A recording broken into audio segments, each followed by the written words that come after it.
Hello guys, magandang araw. Nagbabalik po tayo muli sa ating bahay.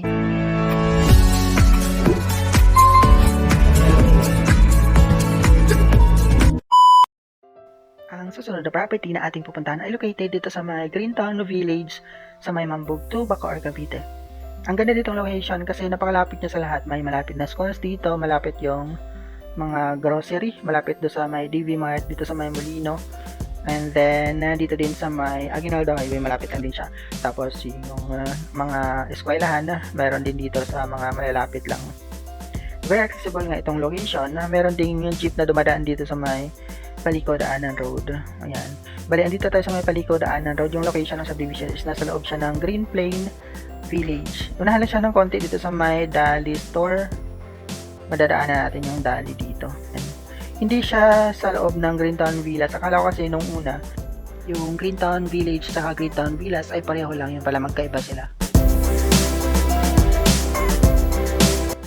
Ayan yung Dali Store. Ito lang yung pinaka main gate sa unahan.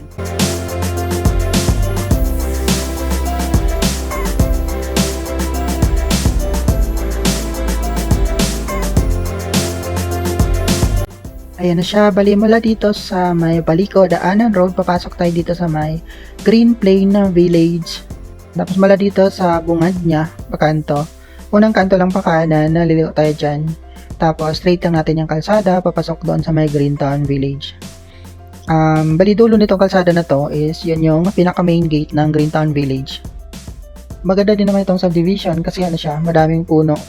Kaya medyo okay siya, maaliwala siya at saka parang fresh sa pakiramdam. Fresh kasi sa pakiramdam kapag may mga tanim eh. Diba? Ito na siya. Yan yung main gate niya. Kakaliwa tayo dito. Ayan. Maayos din naman yung gate niya. Maayos yung itsura ng subdivision. Medyo okay naman. Kung titingnan mo medyo malinis. Tapos yung location ng bahay napakalapit niya dito sa main gate. Bali pagpasok mo sa main gate, yan na siya. Yung pinaka-block number niya. So block 5.7 lang yung location ng bahay. Ito yung kanto na to. Yan. Sa may tapat ng kotse na yan, yan yung pinakabahay. Pero itutur ko muna kayo dito sa loob ng subdivision. Titingnan lang natin kung ano yung itsura niya since luma na nga ito. Kaya mas maganda kung meron kayong idea kung ano itsura dito at saka yung itsura ng mga bahay at yung ano nila, mga facilities na dito. Ang naikutan ko lang naman dito is yung basketball court dun sa may unahan banda. Hindi ko naman nilibot yung buong subdivision kaya tingnan natin. Tingnan muna natin yung ano niya, paligid. Sundan nyo lang ako kung gusto nyo tingnan. Pero kung ayaw nyo naman, forward nyo na lang ang ating video direct na sa bahay. Ayan, ikot lang tayo dito. Isang ikot lang naman na balik tayo ulit. Titingnan na natin yung bahay pagbalik. Let's go!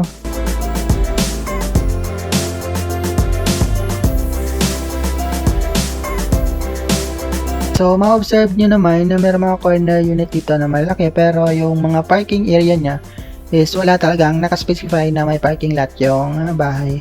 Kaya ayun, nagsisiksikan yung parking sa may kalsada. Kaya masikip na tingnan yung kalsada kasi may mga sasakyan na nakapark. O diba? Tapos dito ba ang dami sa traffic kasi nandito yung basketball court, may mga naglalaro dito. Tsaka ang dami ding nakaharang sa kalsada. Ayan, may mga tricycle pa na nakaparking. Kaya medyo masikip talaga siya. At makikita nyo naman yung main mode of transportation dito sa loob na public is tricycle talaga. Maliban na lang kung meron talaga yung sariling sasakyan na motorbike or e-bike, mas maganda siya. Pero ito naman is malapit lang din naman siya sa Paliko Daanan Road kaya pwede lang din siyang lakarin. Tapos doon sa may Paliko Daanan Road may mga jeep din naman doon na dumadaan. Yun nga lang, medyo madalang siya, di kaya ng tricycle na mabilis siyang mabilis kang makatawag or kung kailangan mo na talaga ng masakyan na hindi ka na maghihintay.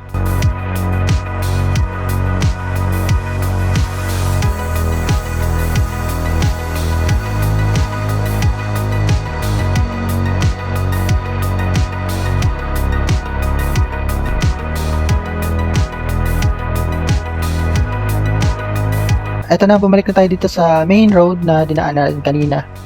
Ito lang yung location ng bahay. Ito sa may kaliwa. Medyo ano siya, kaharap siya ng kanto pero hindi naman siya yung tumbok. Yung katawing bahay yung tumbok ng kalsada.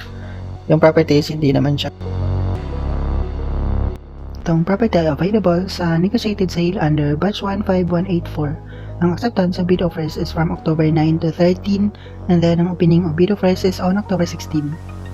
Ito ang item number 179 with property number 815201801050041. Ang property location is at Greentown Village, Block 5, Lot 7, Barangay Mambugto, Bacoor, Cavite.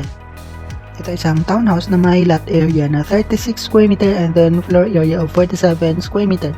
Ang minimum bid price na sa pag-ibig is 763,700 and then ang gross monthly income na required based sa minimum bid price is 13,612.84. And then ang TCT or CCT number niya is T-1164878 at ito isang unoccupied property.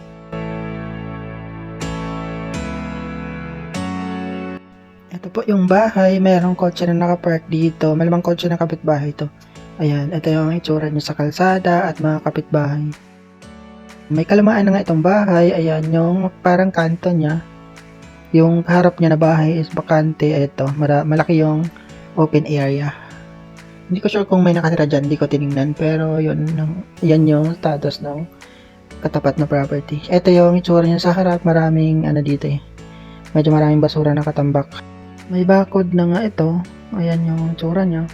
Pero sarado yung mga pinto at bintana. Yung pinto niya is may malaking padlock. Yung bintana naka-jealousy pero sarado din, hindi ko siya mabuksan. Tinry ko lang pumasok dito sa may pinaka main gate niya kasi nakatali lang naman siya ng electric wire. Kaya tinry ko pumasok. Tinry ko sana silipin yung loob. So wala walang awang kaya hindi natin siya mabuksan. Hindi naman tatagos yung camera sa may sa may glass ng bintana. Kasi makapal yung glass ng jealousy. Ayan lang, ito yung current status niya. Naka-extend naman itong dalawang katabing bahay. Kaya kung gusto niyo pang ipa-extend ito or pagandahin yung harapan na konting gastos lang kasi may open wall na siya agad. Sarado nga siya, walang chance mabuksan At masilip pa. Ito, napaka-safe ng bahay kasi sarado siya. Sabi nung kapitbahay dito, nakausap ko matagal na daw. I mean, parang may git isang taon ba yung kwento niya. Kasi mula daw nung pandemic, walang tao dito.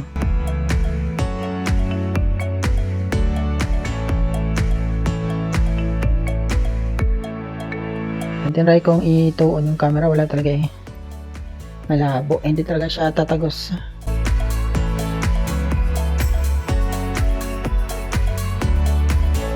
Diba? Ito yung tsura niya sa harap yung view niya sa harap. Meron itong bubong na parang gawa lang naman sa kahoy. Ayan, kaya hindi siya ganun katibay.